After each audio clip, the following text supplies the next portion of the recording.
Welcome to TSAT. This is Eshwar Kumar, faculty of current affairs. ఈ వీడియోలో మనం ఇక్కడ అవార్డ్స్ అండ్ హానర్స్ గురించి డిస్కస్ చేసుకోబోతున్నాం. సో అవార్డులు మరియు గౌరవాలకు సంబంధించిన అంశాలు, ప్రతి అంశాన్ని కూడా మనం ఇక్కడ డిస్కస్ చేద్దాం. సో మనకి ఈ క్వశ్చన్ ఎక్కడి నుంచో కాదు, లైక్ టీజీపీఎస్సీ నిర్వహించిన గ్రూప్ 3లో అడిగినటువంటి క్వశ్చన్. ఇదే క్వశ్చన్ని ఇప్పుడు ఇక్కడ నేను డిస్కస్ చేస్తున్న సపరేట్ టాపిక్లో ఆల్రెడీ మన గత కరెంట్ అఫైర్స్ ఏవైతే మనం డిస్కస్ చేసి ఉన్నామో దానిలో ఆల్రెడీ నేను డిస్కస్ చేసి ఉన్నా. ఓకేనా? సో మన ఎగ్జామ్ నుంచి, మన కంటెంట్ నుంచి చాలా క్వశ్చన్స్ రిప్లికేట్ అయినాయి. దాని ప్రూఫ్స్ కూడా మీకు కావాలంటే అందించేటువంటి కార్యక్రమాన్ని కూడా చేద్దాం. రైట్, సో చూద్దాం. సో 2024కి సంబంధించి ప్రెసిడెంట్ ఆఫ్ ఇండియా భారతరత్న అవార్డులని ఇచ్చారు. అయితే ఈ అవార్డు పొందినటువంటి వారు ఎవరు అని చెప్పేసి క్వశ్చన్ని అడిగి ఉన్నారు. ఇచ్చినటువంటి ఆప్షన్స్లో చౌదరి చరణ్ సింగ్, అటల్ బిహారీ వాజ్పేయి, ఎంఎస్ స్వామినాథన్ అండ్ కర్పూరి ఠాకూర్ అండి. సో మరి ఈ క్వశ్చన్కి ఆన్సర్ వచ్చేసి అటల్ బిహారీ వాజ్పేయి. సో వీరికైతే ఈ యొక్క అవార్డు అనేటువంటిది రావలేదు. సో భారతరత్న అవార్డుని గవర్నమెంట్ ఆఫ్ ఇండియా 2024కి గాను ప్రజెంట్ చేయలేదు. మిగిలిన వారందరికీ కూడా ప్రజెంట్ చేసింది. వారితో పాటు ఇంకా అడిషనల్గా మనం చూసుకున్నట్లయితే లైక్ ఎల్కే అద్వానీ గారు, దాని తర్వాత తెలంగాణ నుంచి పివి నరసింహారావు గారు. సో పివి నరసింహారావు గారికి ఈ యొక్క భారతరత్న అవార్డులను కేంద్ర ప్రభుత్వం ప్రజెంట్ చేయడం జరిగింది అండి. సో చూద్దాం, దాని గురించి చూద్దాం. సో ఈ భారతరత్న అవార్డు అనేటువంటిది భారతదేశంలోనే అత్యున్నతమైనటువంటి పురస్కారం. So Bharat Ratna award is India's highest civilian award అండి. సో భారతదేశంలోనే అత్యున్నతమైన పౌర పురస్కారం ఏది అన్నప్పుడు భారతదేశంలో భారతరత్నాన్ని మనం గుర్తుపెట్టుకోవాలి, వెరీ ఇంపార్టెంట్. సో ఫస్ట్ ప్లేస్లో భారతరత్న ఉంటుంది. సెకండ్ ప్లేస్లో పౌర పురస్కారం చూసుకుంటే పద్మ విభూషణ్ ఉంటుంది అండి, పద్మ విభూషణ్ ఉంటుంది. మూడవ ప్లేస్లో చూసుకుంటే పద్మభూషణ్ ఉంటుంది, పద్మభూషణ్ ఉంటుంది. దాని తర్వాత ప్లేస్లో ఫోర్త్ క్రైటీరియాలో మనం చూసుకుంటే పద్మశ్రీ అనేటువంటి అవార్డు అయితే ఉంటుంది. ఇది సీక్వెన్స్ గుర్తుపెట్టుకోండి, వెరీ ఇంపార్టెంట్. సో భారతదేశంలో అత్యున్నతమైనటువంటి పౌర పురస్కారం భారతరత్న ఫస్ట్ ప్లేస్, సెకండ్ ప్లేస్లో పద్మ విభూషణ్, థర్డ్ ప్లేస్లో పద్మభూషణ్ అండ్ ఫోర్త్ ప్లేస్లో పద్మశ్రీ, వెరీ ఇంపార్టెంట్. వీటిపైన క్వశ్చన్స్ తరచుగా అడుగుతూ ఉన్నారు. సో చూద్దాం 2024కి సంబంధించి మరి ఎవరెవరికి ఈ అవార్డ్స్ని ప్రజెంట్ చేశారు అంటే, ఒకటి కర్పూరి ఠాకూర్ గారు. సో ఈ కర్పూరి ఠాకూర్ గారు ఎవరైతే ఉన్నారో ఈయన బీహార్ రాష్ట్రానికి చెందినటువంటి సీఎం అండి, బీహార్ రాష్ట్రానికి చీఫ్ మినిస్టర్. అదేవిధంగా వీరు లైక్ మనకి సులభ్ అనేటువంటి ఎన్జిఓని ఏర్పాటు చేసి ఈ సులభ్లో పనిచేసిన కార్మికుల యొక్క అభ్యున్నతి కోసం పోరాడినటువంటి వ్యక్తిగా కర్పూరి ఠాకూర్ గారిని గుర్తుపెట్టుకోవచ్చు. So government of India Bharat Ratna నుంచి సత్కరించడం జరిగింది. సో ఇంకొక వ్యక్తి లాల్ కృష్ణ అద్వానీ గారు. సో భారతదేశానికి గతంలో డెప్యూటీ ప్రైమ్ మినిస్టర్గా విధులను నిర్వహించినటువంటి వ్యక్తి. దానితో పాటు బీజేపీ పార్టీ ఏదైతే ఉందో బీజేపీ పార్టీకి వన్ ఆఫ్ ద ఫౌండర్గా ఉన్నటువంటి వ్యక్తి అండి. దాని తర్వాత అయోధ్యకు సంబంధించి, రామ జన్మభూమికి సంబంధించి పోరాడినటువంటి వ్యక్తులు వీరు కూడా ఎల్కే అద్వానీ గారు ఉన్నారనేటువంటి అంశం గుర్తుపెట్టుకోండి. ఇంకొక అంశం, తెలంగాణ రాష్ట్రం నుంచి ఉన్నటువంటి వ్యక్తి ప్రైమ్ మినిస్టర్ అండి, మాజీ ప్రైమ్ మినిస్టర్ వారే పివి నరసింహారావు గారు. సో వీరు వరంగల్కి చెందినటువంటి వ్యక్తి. వీరే భారతదేశంలో కొన్ని రిఫార్మ్స్ని తీసుకొచ్చారు అండి, లైక్ 1991లో. సో 1991వ సంవత్సరంలో ఎల్పిజి రిఫార్మ్స్ అనేటువంటి తీసుకొచ్చారు. లైక్ లిబరలైజేషన్ కానీ, ప్రైవేటైజేషన్ కానీ, గ్లోబలైజేషన్ కానీ అనేటువంటి ఒక సంస్కరణలు తీసుకొచ్చి భారతదేశాన్ని ప్రపంచ దేశాల సరసన అగ్రగామిగా నిలబెట్టడానికి ప్రధానమైనటువంటి కారణమైనటువంటి రిఫార్మ్స్ని పివి నరసింహారావు గారు తీసుకురావడం జరిగింది అండి. ఇది ఒక గొప్ప విషయంగా మనం మాట్లాడుకోవచ్చు. మంచి ఆర్థికవేత్త, మంచి దౌత్యవేత్త, పలు భాషలు తెలిసినటువంటి వ్యక్తి పివి నరసింహారావు గారు. తెలంగాణకు చెందినటువంటి వ్యక్తి. తెలంగాణ నుంచి మొట్టమొదటి ప్రైమ్ మినిస్టర్, భారతరత్నాన్ని పొందారు. ఇంకొక వ్యక్తి చౌదరి చరణ్ సింగ్. సో ఈయన యూపీకి చెందినటువంటి వ్యక్తి. సో గతంలో వారు ప్రైమ్ మినిస్టర్గా కూడా విధులను నిర్వహించారు. సో వీరికి భారతరత్న అవార్డుని ప్రెసిడెంట్ ఆఫ్ ఇండియా అనౌన్స్ చేయడం జరిగింది, అందజేయడం కూడా జరిగింది. ఇంకొక అంశం, ఎంఎస్ స్వామినాథన్ గారు. సో వీరు ఇటీవల మరణించడం జరిగింది. తమిళనాడు రాష్ట్రానికి చెందినటువంటి వ్యవసాయ శాఖ శాస్త్రవేత్త. దానితో పాటు భారతదేశంలో హరిత విప్లవాన్ని తీసుకొచ్చి భారతదేశంలో వ్యవసాయ ఉత్పత్తులు గణనీయంగా పెరగడానికి కృషి చేసినటువంటి ఒక వ్యవసాయ శాస్త్రవేత్త ఎంఎస్ స్వామినాథన్ గారు. అందుకోసమే వారిని ఏమని పిలుస్తాము అంటే ఫాదర్ ఆఫ్ గ్రీన్ రెవల్యూషన్గా పిలుస్తూ ఉంటాం. సో హరిత విప్లవ పితామహుడిగా ఎంఎస్ స్వామినాథన్ గారిని పిలుస్తూ ఉంటాం. క్లియర్ కదా? So very very very important. ఈయన గురించి తరచుగా క్వశ్చన్స్ వస్తూ ఉన్నాయి. సో వీరికి కూడా కేంద్ర ప్రభుత్వం భారతరత్న అవార్డుని ఇచ్చి సత్కరించడం జరిగింది. సో టోటల్గా 5 మెంబర్స్కి అయితే ఇచ్చారు. మొట్టమొదటిసారిగా అయితే 3కి ఇస్తామని అనౌన్స్ చేశారు. దాని తర్వాత మళ్ళీ 2 కలిపి టోటల్గా 5 మెంబర్స్కి భారతరత్న అవార్డుని గవర్నమెంట్ ఆఫ్ ఇండియా 2024కి సంబంధించి ఇవ్వటం జరిగింది. వెరీ ఇంపార్టెంట్ ఇన్ఫర్మేషన్ ఇదంతా కూడా. తరచుగా క్వశ్చన్స్ వస్తాయి వాటిపైన. ఓకేనా? ఇంకొక అంశం మనం చూద్దాం. మేజర్ ధ్యాన్ చంద్ ఖేల్ రత్న అవార్డ్ 2023 బ్యాడ్మింటన్లో ఎవరికి ఇచ్చారు అనేటువంటి క్వశ్చన్ని గ్రూప్ 3లో అడగడం జరిగింది. So major Dhyan Chand Khel Ratna award 2023 గాను బ్యాడ్మింటన్ విభాగానికి ఎవరికి ఇచ్చారని గతంలో అడిగి ఉన్నారు. సో ఆన్సర్ వచ్చేసి చిరాగ్ చంద్రశేఖర్ శెట్టి అండి. ఓకేనా? సో ఈ విధంగా క్వశ్చన్స్ అడుగుతున్నారు కాబట్టి మనం ఆ విధంగానే ప్రిపేర్ అవ్వాల్సినటువంటి నీడ్ అండ్ నెసెసిటీ ఉంది.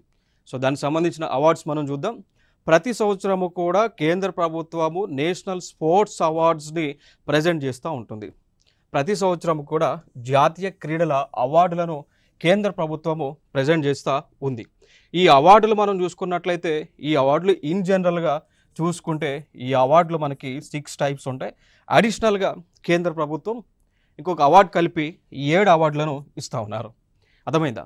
సో ఫైనల్గా జాతీయ క్రీడల ప్రకారము జాతీయ క్రీడల అవార్డులు కేంద్ర ప్రభుత్వము 6+1 7 అవార్డులను ఇస్తూ ఉన్నారు.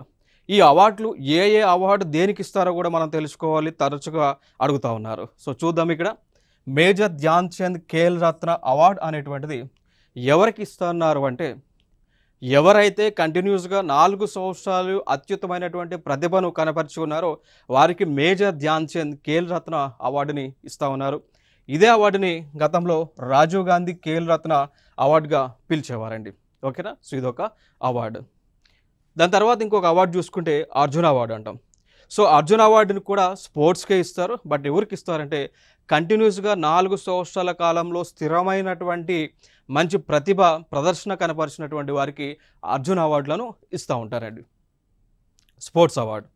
ఇంకొక అవార్డు చూసుకుంటే ద్రోణాచార్య అవార్డు అంటాం. సో ఇది ప్రతిష్టాత్మక అంతర్జాతీయ ఈవెంట్లలో పతక విజేతలను తయారు చేసినందుకు ఇస్తారు. సో సింపుల్గా గుర్తుపెట్టుకోవాలి అంటే ద్రోణాచార్య అవార్డు ఎవరికి ఇస్తారంటే కోచెస్కి ఇస్తారు. ఇప్పుడు ఫర్ ఎగ్జాంపుల్ గతంలో ద్రోణాచార్య అవార్డుని పుల్లెల గోపీచంద్కి ఇచ్చారు. ఎందుకు పుల్లెల గోపీచంద్కు ద్రోణాచార్య అవార్డు ఇచ్చారు అంటే ఆయన పివి సింధు అనేటువంటి ఒక బ్యాడ్మింటన్ క్రీడాకారునికి కోచింగ్ ఇచ్చినందుకు. అర్థమైందా? సో కోచెస్కి ఇచ్చేటువంటి అవార్డు ద్రోణాచార్య అవార్డు అండి. ప్లేయర్స్కి ఇచ్చేటువంటి అవార్డులు పైన మేజర్ ధ్యాన్ చంద్ అదేవిధంగా అర్జున్ అవార్డులను ప్లేయర్స్కి ఇస్తూ ఉంటారు. ఇంకోటి అర్జున్ అవార్డు జీవితకాలం ఉంటుంది. So Arjun award life time achievement award అంటాం. సో దీనిని ఎవరికి ఇస్తారు అంటే లైక్ మంచి ప్రదర్శన కనబరిచి దాంతోపాటు క్రీడల ప్రోత్సాహానికి పడినటువంటి వారికి ఈ యొక్క Arjun award life time achievement అవార్డుని ఇస్తారండి. అంటే లైక్ స్పోర్ట్స్ డెవలప్మెంట్ కోసం ఎవరైతే కంటిన్యూస్గా వర్క్ చేస్తారో వారికి అవార్డుని ప్రజెంట్ చేస్తాం జరుగుతుంది కేంద్ర ప్రభుత్వం. ఇంకొక అంశం మౌలానా అబుల్ కలాం ఆజాద్ ట్రోఫీ అండి. సో ఇది అవార్డు ఎవరికి ఇస్తారు అంటే ఏ విశ్వవిద్యాలయాలు అయితే క్రీడలను ఎంకరేజ్ చేస్తూ ఉంటాయో ఏ విశ్వవిద్యాలయాలు అయితే క్రీడలను ప్రోత్సహిస్తూ ఉంటాయో క్రీడాకారులు తయారు చేస్తూ ఉంటాయో ఆ క్రీడాకారులు ఎవరైతే అంతర్జాతీయ జాతీయ ఈవెంట్స్లో పాల్గొంటారో సో వారికి ఈ అవార్డులను ప్రజెంట్ చేయడం జరుగుతూ ఉంటుంది అండి. ఓకేనా? సో ఇది ఒక ఇంపార్టెంట్ ఇన్ఫర్మేషన్. ఇక్కడ చూడండి. ఇక్కడ సో లైక్ విశ్వవిద్యాలయాలకు ఈ అవార్డుని ప్రజెంట్ చేయడం జరుగుతూ ఉంటుంది. క్లియర్ కదా? సో విశ్వవిద్యాలయాలకు అవార్డుని ప్రజెంట్ చేస్తారు. ఇంకొకటి రాష్ట్రీయ ఖేల్ ప్రోత్సాహన్ పురస్కారం అనేటువంటిది ఇస్తూ ఉంటారండి. సో లైక్ ఇవి ఎవరికి ఇస్తారంటే సంస్థలకు. పైన అవార్డు ఏమో విశ్వవిద్యాలయాలకు ఇస్తారు. కిందది రాష్ట్రీయ ఖేల్ ప్రోత్సాహన్ పురస్కార్ అవార్డు అనేటువంటిది ఎవరికి ఇస్తారంటే సంస్థలకు లేదా ఎన్జిఓలకు లేదంటే వ్యక్తులకు ఇచ్చేటువంటి అవార్డ్స్. ఎవరైతే స్పోర్ట్స్ని ప్రమోట్ చేస్తారో డెవలప్ చేస్తారో హెల్ప్ చేస్తుంటారో దానికోసం. ఇంకొక అవార్డు వచ్చేసి tending Norgay national adventure award అండి. సో ఈ అవార్డు ఎవరికి ఇస్తారంటే ఎవరైతే అడ్వెంచర్స్ విన్యాసాలు చేస్తూ ఉంటారో. ఓకేనా. లైక్ భూమిపైన, సముద్రంలో, గాలిలో సాహస కార్యకలాపాలను లేదా క్రీడల రంగంలో అత్యుత్తమ విజయాలను చేస్తూ ఉంటారు. సో వారికి గుర్తించి ఈ అవార్డుని కేంద్ర ప్రభుత్వం ప్రజెంట్ చేస్తూ ఉంటుంది. సో మరి చూద్దాం 2023కి సంబంధించి మేజర్ ధ్యాన్ చంద్ ఖేల్ రత్న అవార్డు అనేటువంటిది ఇద్దరికి ఇచ్చారు. వారే శ్రీ చిరాగ్ చంద్రశేఖర్ శెట్టి బ్యాడ్మింటన్ సంబంధించి ఇచ్చారు. శ్రీ రంకిరెడ్డి సాత్విక్ సాయిరాజ్ బ్యాడ్మింటన్కి ఇవ్వటం జరిగింది అండి. ఓకేనా. సో ఇవి ఇంపార్టెంట్గా గుర్తుపెట్టుకోండి. ఇంకొక అంశం అర్జున్ అవార్డ్స్ మనం చూసుకున్నట్లయితే అర్జున్లో శ్రీ ఓజాస్ ప్రవీణ్ డియోటల్ ఆర్చరీ వారికి, మిస్ అదితి గోపీచంద్ స్వామి ఆర్చరీ కేటగిరీకి, నెక్స్ట్ శ్రీశంకర్ ఎం అథ్లెటిక్స్ కేటగిరీకి, ఎంఎస్ పరుల్ చౌదరి అథ్లెటిక్స్ కేటగిరీకి అండ్ శ్రీ మహమ్మద్ హుసముద్దీన్ బాక్సింగ్ కేటగిరీకి. సో టోటల్గా 5 అవార్డ్స్ని అర్జున్ అవార్డులను ప్రజెంట్ చేయడం జరిగింది కేంద్ర ప్రభుత్వం. కారణం ఏంటి అంటే వీరు గత 4 ఇయర్స్లో కన్సిస్టెన్సీతో క్రీడలను వీరు ఆడుతున్నటువంటి సందర్భాన వారి యొక్క ప్రతిభను గుర్తించి కేంద్ర ప్రభుత్వం అర్జున్ అవార్డులను ఇచ్చింది. సో టోటల్గా 5 మెంబర్స్ ఇచ్చారు. సో వారిలో ఆర్చరీకి మనకి ఎన్ని వచ్చినాయి? 2 వచ్చినాయి. అథ్లెటిక్స్కి 2 అవార్డ్స్ అండ్ బాక్సింగ్కి 1 అవార్డుని ప్రజెంట్ చేయడం జరిగింది అండి. ఓకేనా. సో ఇంకొక అంశం. సో ఇప్పుడు మనం ఆస్కార్ అవార్డ్స్ చూద్దాం. సో ఆస్కార్ అవార్డ్స్ని ప్రతి సంవత్సరము కూడా అకాడమీ అవార్డ్స్ అని అంటారు. ప్రతి సంవత్సరము కూడా ఈ అకాడమీ అవార్డ్స్ని ప్రజెంట్ చేస్తూ ఉంటారు. సో ప్రతి సంవత్సరము కూడా అకాడమీ అవార్డ్స్ని ప్రజెంట్ చేస్తూ ఉంటారు. సో దీన్ని ఇంకొక పేరుతో పిలుస్తాము, ఆస్కార్ అనేటువంటి పేరుతో పిలుస్తామండి. సో లాస్ ఏంజల్స్లో జరిగింది ఈ సంవత్సరం. మరి ఈ సంవత్సరం ప్రజెంట్ చేసినటువంటి ఆస్కార్ లేదా అకాడమీ అవార్డ్స్ ఎన్నవది అంటే 96ది ప్రజెంట్ చేయడం జరిగింది 2024కి గాను. అయితే ఇక్కడ ఈ ఆస్కార్ అవార్డ్స్కి భారతదేశం నుంచి బెస్ట్ డాక్యుమెంటరీ కేటగిరీలో ఒక ఫిలిం నామినేట్ అయింది. ఆ ఫిలిం పేరే టు కిల్ ఏ టైగర్ అనేటువంటిది నామినేట్ అయింది. దాని యొక్క డైరెక్టర్ ఎవరని గత ఎగ్జామ్స్లో అడిగినటువంటి క్వశ్చన్ అండి.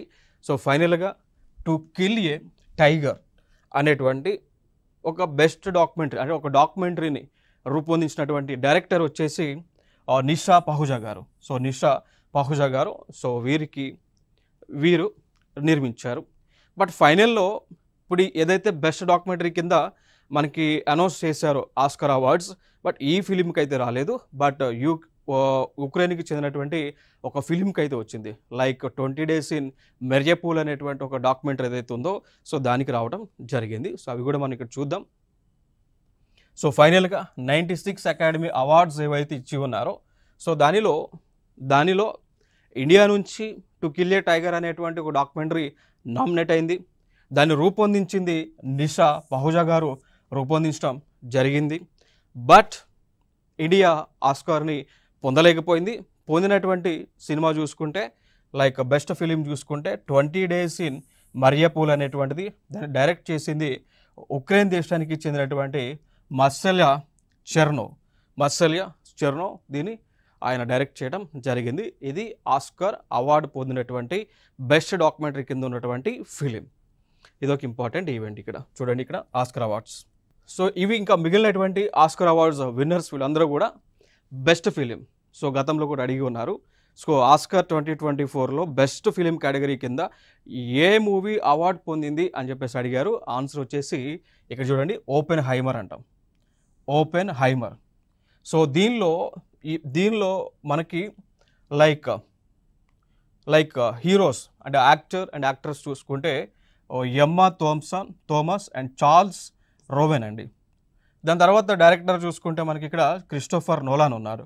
సో క్రిస్టోఫర్ డైరెక్టర్ అయితే ఉన్నారు. సో యాక్టర్ అండ్ యాక్ట్రెస్ వచ్చేసి ఎమ్మా థోమస్ అండ్ చార్ల్స్ రోవెన్.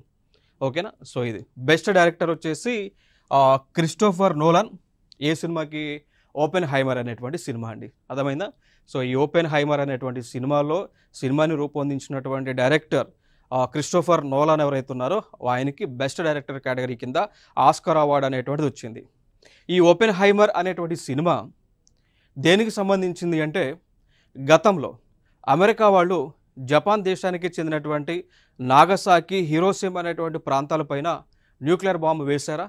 సో ఆ న్యూక్లియర్ బాంబు వేసిన తర్వాత ఆ దేశంలో జరిగినటువంటి పరిణామాలు ఏవైతే ఉన్నాయో అంటే చనిపోవడం కానీ ఇదంతా ఏదైతే జరిగి ఉందో నేటికి కూడా జరుగుతున్నటువంటి ఈ యొక్క డిజాస్టర్స్ ఏవైతే ఉన్నాయో దాని ఆ ఇన్ఫర్మేషన్ అంతా కూడా సినిమా తీశారు. ఆ సినిమానే ఓపెన్ హైమర్ అండి. సో ఓపెన్ హైమర్ అనేటువంటి సినిమా ఏం చెప్తా ఉంది అంటే ఈ అమెరికా వాళ్ళు జపాన్ అనేటువంటి దేశం పైన నాగసాకి, హిరోషిమా నగరాలపైన న్యూక్లియర్ బాంబు ఏదైతే వేశారో దాని వలన జరిగినటువంటి అనర్థాలను చూపించేటువంటి సినిమా అన్నమాట ఇది.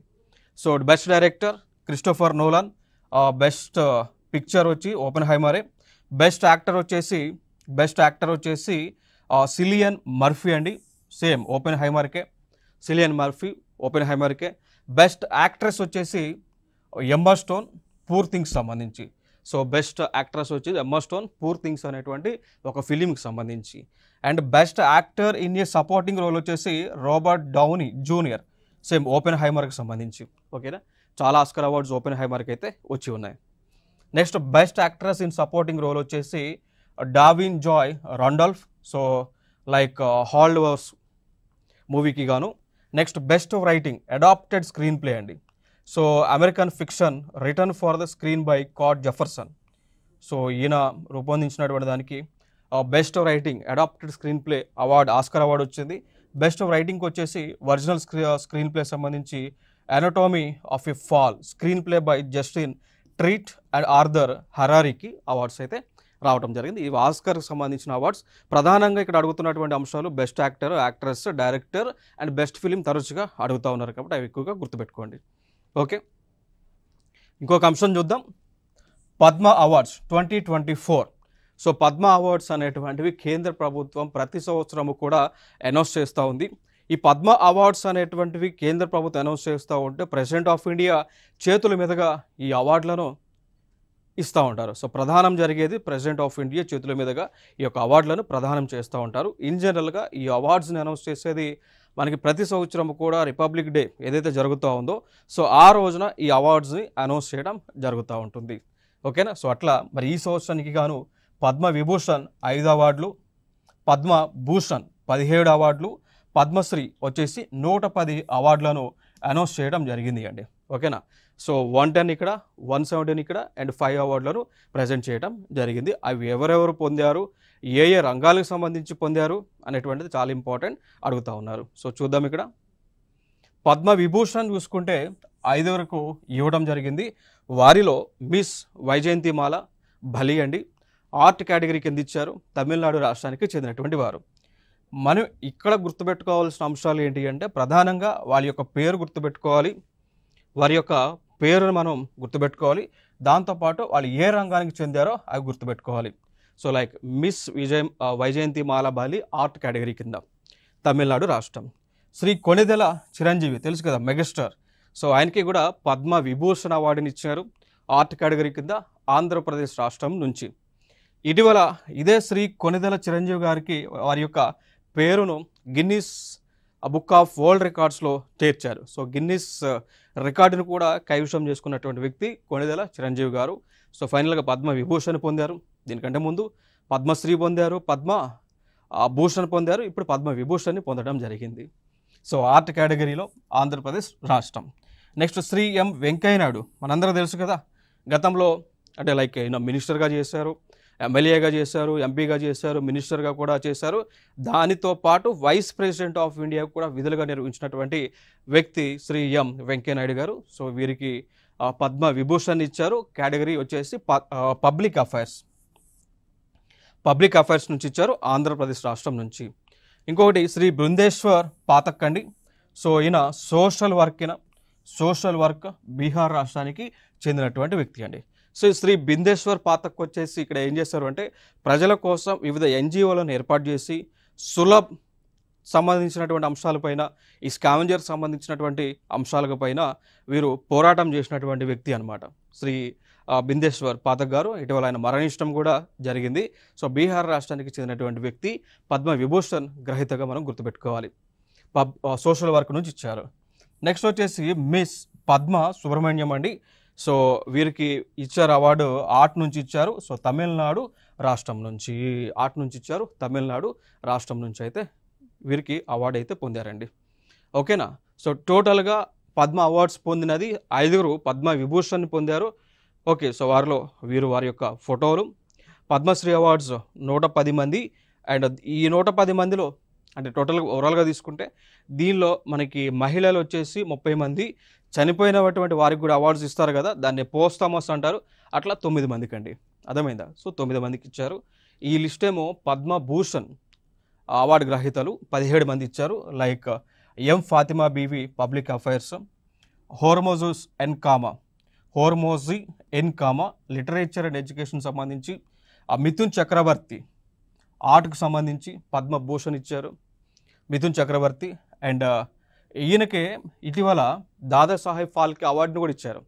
సో ఎవరైతే సినిమా రంగంలో అత్యున్నతమైనటువంటి కృషి చేస్తారో వారిని గుర్తించి దాదాసాహెబ్ ఫాల్కే అవార్డుని ఇస్తారా. సో అట్లా ఈ సంవత్సరానికి ఈ మిథున్ చక్రవర్తికి దాదాసాహెబ్ ఫాల్కే అవార్డుని కూడా ప్రజెంట్ చేసింది కేంద్ర ప్రభుత్వం along with Padma Bhushan award. Okay.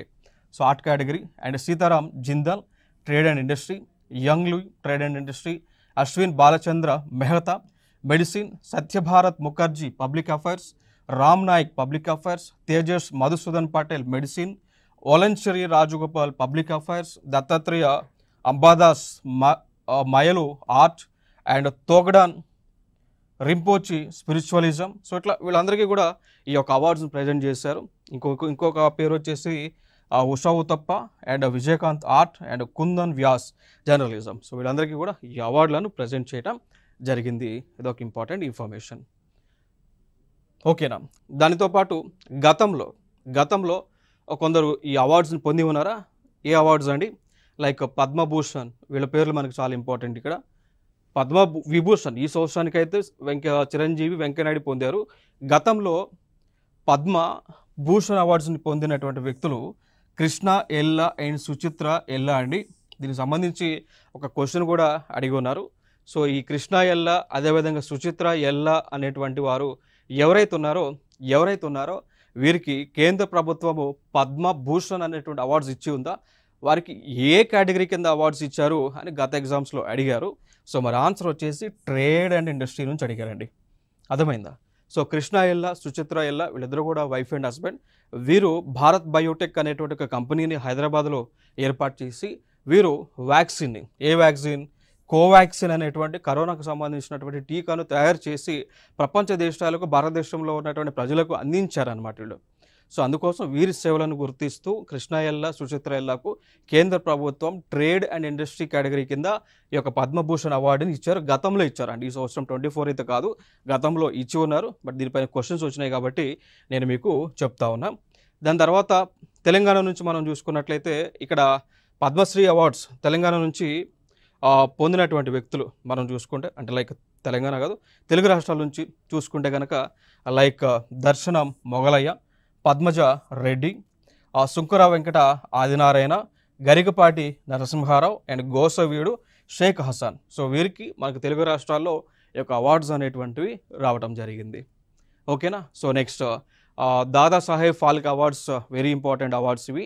So ఇవి ఎవరికి ఇస్తారంటే ఎవరైతే సినిమా రంగంలో విశిష్టమైనటువంటి కృషిని చేస్తారో వారికి దాదాసాహెబ్ ఫాల్కే అవార్డులను ప్రజెంట్ చేయడం జరుగుతూ ఉంది. అట్లా మనం చూసుకుంటే 2024కి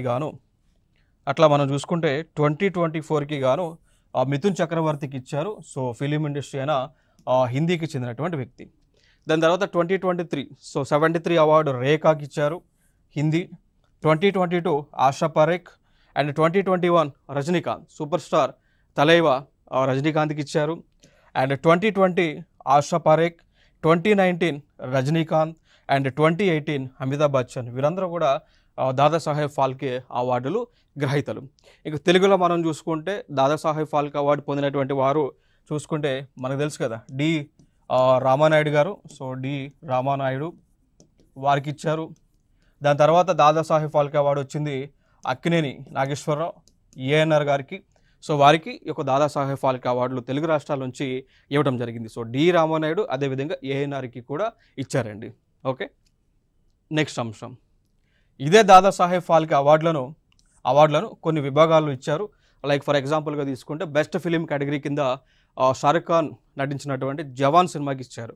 సో బెస్ట్ ఫిలిం జవాన్, బెస్ట్ యాక్టర్ షారుఖ్ ఖాన్ జవాన్ సినిమాకి, బెస్ట్ యాక్ట్రెస్ రాణి ముఖర్జీ, ఓకేనా. సో వారు movie like Chatterjee versus Norway మూవీకి గాను. బెస్ట్ డైరెక్టర్ వచ్చేసి సందీప్ రెడ్డి వంగ, తెలుసు కదా, యానిమల్ మూవీ తీశాడు కదా, యానిమల్ మూవీకి గాను బెస్ట్ డైరెక్టర్ అవార్డుని ప్రజెంట్ చేశారు. Best cinematographer Gnana Sekhar. Critics best film 12th fail, చాలా చూడండి మూవీ చూడకపోతే, ఓకేనా. సో 12th ఫెయిల్ అనేటువంటి మూవీ ఒక యూపీఎస్సీ ఆస్పిరెంట్కి సంబంధించినటువంటి వ్యక్తి, అంటే యాక్చువల్గా అసలు యూపీఎస్సీ అంటేనే తెలియనటువంటి వ్యక్తి. ఆయన అనేక కష్టాలు పడి పేదరికంలో ఉన్నప్పటికీ కూడా అనేక కష్టాలు పడి ఫైనల్గా ఇండియన్ పోలీస్ సర్వీస్ ఐపీఎస్ని సాధించినటువంటి వ్యక్తి యొక్క జీవిత చరిత్రే ఈ యొక్క 12th ఫెయిల్ అనేటువంటి మూవీ. సో ప్రతి కాంపిటేటివ్ ఎగ్జామ్ ఆస్పిరెంట్, ప్రతి కాంపిటేటివ్ ఆస్పిరెంట్ కూడా చూడాల్సినటువంటి వన్ ఆఫ్ ద బెస్ట్ మూవీగా చెప్పుకోవచ్చు. సో వీలైతే ఒక్కసారి చూడండి 12th fail movie. So critics best film category కింద అవార్డుని పొందింది. సో నెక్స్ట్ ఇవన్నీ కూడా మిగిలినటువంటివి స్క్రీన్ షాట్ తీసుకొని ఒకసారి చూడండి. మెయిన్గా ఫోకస్ చేసేవి best film, best actor, best actress, best director, ఇంకేదైనా ఇప్పుడు 12th ఫెయిల్ స్టూడెంట్స్ సంబంధించింది కదా, సో అట్లాంటివి అడగవచ్చు. So critics best film, so ఇవి ఎక్కువగా మీరు ఫోకస్ చేయాల్సినటువంటి అంశాలు. నెక్స్ట్ ఇంకొక అవార్డు చూసుకుంటే జ్ఞానపీఠ్ అవార్డు అంటాం. సో జ్ఞానపీఠ్ అవార్డు, సో ఈ జ్ఞానపీఠ్ అవార్డు అనేటువంటిది ఏ రంగాల్లో ఇస్తారో మనం గుర్తుపెట్టుకోవాలి. అది లిటరేచర్ రంగానికి సంబంధించి ఇస్తారండి. సో జ్ఞానపీఠ్ అవార్డు అనేటువంటిది లిటరేచర్ సంబంధించి, సాహిత్యానికి సంబంధించి ఎవరైతే విశిష్టతమైనటువంటి సేవలను చేస్తారో వారికి ఈ యొక్క అవార్డుని ప్రజెంట్ చేయడం జరుగుతూ ఉంది. అట్లా చూసుకుంటే మరి 2023కి సంబంధించి ఇద్దరికి అవార్డులను ప్రజెంట్ చేస్తారు. వారి జగద్గురు స్వామి రామభద్రాచారి సాంస్క్రిట్ లాంగ్వేజ్ సంబంధించి అండ్ శ్రీ గుల్జార్ ఉర్దూకు సంబంధించి ఈ యొక్క జ్ఞానపీఠ్ అవార్డులను ప్రజెంట్ చేయడం జరిగింది అండి. ఓకే, సో వారికి సంబంధించింది. సో లైక్ జగద్గురు రామచంద్రచారి ఈయన తులసిపేట యొక్క ఫౌండర్గా మనం చెప్పుకోవచ్చు. అండ్ శ్రీ గుల్జర్ గారు లైక్ హిందీ సినిమాస్కు ఆయన ఎన్నో స్టోరీస్ రాయడం జరిగింది, ఓకేనా. సో ఉర్దూకు సంబంధించినటువంటి పోయెట్ వీరిద్దరికి కూడా జ్ఞానపీఠ్ అవార్డులను ప్రజెంట్ చేయడం జరిగింది కేంద్ర ప్రభుత్వం. ఈ జ్ఞానపీఠ్ అవార్డు అనేటువంటిది భారతదేశంలోనే హైయెస్ట్ లిటరరీ హానర్గా మనం గుర్తుపెట్టుకోవాలి అండి. సో మొట్టమొదటిసారిగా ఈ అవార్డును ప్రజెంట్ చేసింది 1965లో ప్రజెంట్ చేశారు. ఎస్టాబ్లిష్ చేసింది మాత్రం 1961లో ఎస్టాబ్లిష్ చేయడం జరిగింది అండి. దీని కింద ప్రైజ్ మనీ 11 lakhs రూపీస్ను ఇస్తూ ఉంటారు. సో ఎవరైతే సాహిత్యానికి సంబంధించి సేవలను చేస్తారో వారు గుర్తించి జ్ఞానపీఠ్ అవార్డులను ప్రజెంట్ చేయడం జరుగుతూ ఉంది. నెక్స్ట్ వచ్చేసి మనకి కొన్ని అవార్డ్స్ మనం చూసుకున్నట్లయితే, ఇక్కడ కొన్ని అవార్డ్స్ మనం చూసుకుంటే ఫస్ట్ విన్నర్ వచ్చేసి జి శంకర కుర్రూప్ గారు మలయాళం. ఫస్ట్ ఉమెన్ విన్నర్ వచ్చేసి ఆశపూర్ణ దేవి గారు బెంగాలీ భాష. And language with most awards వచ్చేసి హిందీ అండి. సో ఫైనల్గా జ్ఞానపీఠ్ అవార్డులు ఏవైతే ఇచ్చి ఉన్నారో వీరిలో మొట్టమొదటి జ్ఞానపీఠ్ అవార్డు పొందినటువంటి వ్యక్తి జి శంకర కురుప్ గారు మలయాళం భాష. ఫస్ట్ ఉమెన్ విన్నర్ వచ్చేసి ఆశపూర్ణ దేవి బెంగాలీ లాంగ్వేజ్ సంబంధించి. And language with most awards, so ఏ భాషకి ఎక్కువ అవార్డ్స్ వచ్చినాయి అన్నప్పుడు హిందీకి వచ్చినాయి. టోటల్గా 11 జ్ఞానపీఠ్ అవార్డ్స్ అయితే రావడం జరిగింది అండి, ఓకేనా. సో ఇదొక ఇంపార్టెంట్ అంశం. మరి ఇదే జ్ఞానపీఠ్కి సంబంధించి ఎక్కువ అవార్డ్స్ పొందినటువంటి రాష్ట్రం వచ్చేసి కర్ణాటక రాష్ట్రంగా మనం గుర్తుపెట్టుకోవచ్చు. అతి తక్కువ వయసులో జ్ఞానపీఠ్ అవార్డు పొందినటువంటి వ్యక్తి మనం చూసుకున్నట్లయితే ఆయన అమిత్వ ఘోష్ ఇంగ్లీష్ లాంగ్వేజ్ సంబంధించి. సో దాని తర్వాత ఈయన మాత్రమే ఇంగ్లీష్కు సంబంధించి ఈ జ్ఞానపీఠ్ అవార్డు పొందినటువంటి వ్యక్తి అండి, ఓకేనా. సో ఇదొక ఇంపార్టెంట్ ఈవెంట్ ఇక్కడ. ఇక దాని తర్వాత Indian government India wins 9th GovTech prize for AI powered road safety initiative అండి, ఓకేనా. సో సింపుల్గా ఇక్కడ మనకి ప్రపంచ దేశాలకు సంబంధించి వరల్డ్ గవర్నమెంట్ సమిట్ జరిగింది. వరల్డ్ గవర్నమెంట్ సమిట్ 2024 జరిగినటువంటి ప్లేస్ వచ్చేసి యునైటెడ్ అరబ్ ఎమిరేట్స్లో. సో వరల్డ్ గవర్నమెంట్ సమిట్ ఏదైతే యునైటెడ్ అరబ్ ఎమిరేట్స్లో జరిగిందో దానిలో భారతదేశానికి ఒక అవార్డు ఇచ్చారు. దాన్నే గౌటెక్ ప్రైజ్ అని ఇచ్చారు. ఎందుకు అంటే భారతదేశము ఆర్టిఫిషియల్ ఇంటెలిజెన్స్ వ్యవస్థను ఉపయోగించి హైవేల పైన, సో నేషనల్ హైవేస్ పైన యాక్సిడెంట్స్ అనేటువంటివి జరగకుండా తగు చర్యలను తీసుకుంటున్నటువంటి సందర్భాన గవర్నమెంట్ ఆఫ్ ఇండియాకి అవార్డు ఇవ్వడం జరిగింది. ఓకేనా. సో ఇది ఒక ఇంపార్టెంట్ ఇన్ఫర్మేషన్ ఇక్కడ. దాని తర్వాత Noida recognised as water warrior city అండి. ఓకేనా. సో కేంద్ర ప్రభుత్వం, so ministry of Jal Shakti వాళ్ళు నోయిడా అనేటువంటి ఒక సిటీ ఏదైతే ఉందో సో దానిని వాటర్ వారియర్ సిటీగా గుర్తించడం జరిగింది అండి. సో దీన్ని గుర్తించింది కూడా లైక్ వరల్డ్ వాటర్ అవార్డ్స్ 2023-2024 జరిగిందా, సో దానిలో ఈ యొక్క అవార్డు అనేటువంటిది ప్రజెంట్ చేయడం జరిగింది. ఓకేనా. సో ఇవి ఇంపార్టెంట్గా అవార్డ్స్ అండ్ ఆనర్కి సంబంధించినటువంటి అంశాలు. సో నెక్స్ట్ వీడియోలో సరికొత్త అంశాలతో మీ ముందుకు రావడం జరుగుతుంది. Thank you so much. This is Eshwar.